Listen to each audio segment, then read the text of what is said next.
Orang miskin itu kalau ngamal itu dramatis. Betul, betul. Jadi makanya kenapa Nabi suka orang miskin. Loh, saya pernah ditanya, saya ini punya teman yang kaya raya. Dia biasa ngamal 1 miliar, 2 miliar. Dia nggak terima sama fatwa saya, Gus kenapa Anda masih muji orang miskin? Ngamalnya tuh banyak saya sekali ngamal bisa 1 miliar, setengah miliar. Tapi kata saya, ngamal kamu itu udah dramatis, nggak seru kata saya. Terus dia tanya, kok bisa Gus? Dia orang kaya, paling ngamal 1 miliar untuk bangun masjid, 1 miliar, setengah miliar bangun pondok, setengah miliar. Jadi kalau orang miskin, misalnya tukang becak, orang miskin kan pasti kawannya orang miskin. Kan nggak mungkin orang miskin utang Abu Rizal Bakri, utang Yusuf Kala, kan nggak mungkin. Kenal saja enggak. Orang miskin kan utangnya sesama orang miskin.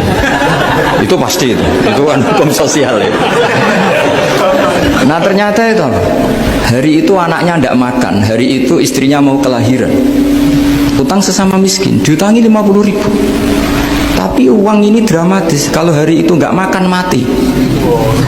Artinya apa? Ada orang ngamal 1 miliar untuk bangunan, kadang aksesoris, yang satu ngutangi 50.000 tapi taruhannya nyawa. Nah sekarang menyelamatkan nyawa sama bangunan keren mana? Maka berbahagialah orang miskin, karena komunitas mereka ini utang piutang urusan apa? Nyawa. Jadi ini lebih dramatis ya, lebih dramatis, lebih keren. Makanya utang piutang orang miskin itu paling diabadikan Quran karena lebih keren, lebih keren. Karena nyawa apa? Loh, saya ini kan termasuk kecil sudah kiai agak keren, sudah kiai agak mapan. Itu kalau orang-orang kaya nawarin saya paling Gus nggak ganti mobil, nggak ganti aksesoris mobil itu nggak keren. Al-Nadikan tetap ngamal pun tidak keren. Tapi kalau orang miskin, saya sering kan dengar cerita mereka orang itu ngeri. Kayak cerita yang diabadikan Quran itu, wa yu'thiruna ala anfusihim walau kana bihim khassas. Itu Nabi mengumumkan, saya punya tamu tapi hari ini saya tidak bisa hormat tamu. Ada sahabat yang usul saya, ya Rasulullah, perlu dicatat dulu di Arab tuh nggak ada warung, nggak ada GoFood, nggak bisa kamu pesen online terus, mana nanti delivery gitu nggak bisa.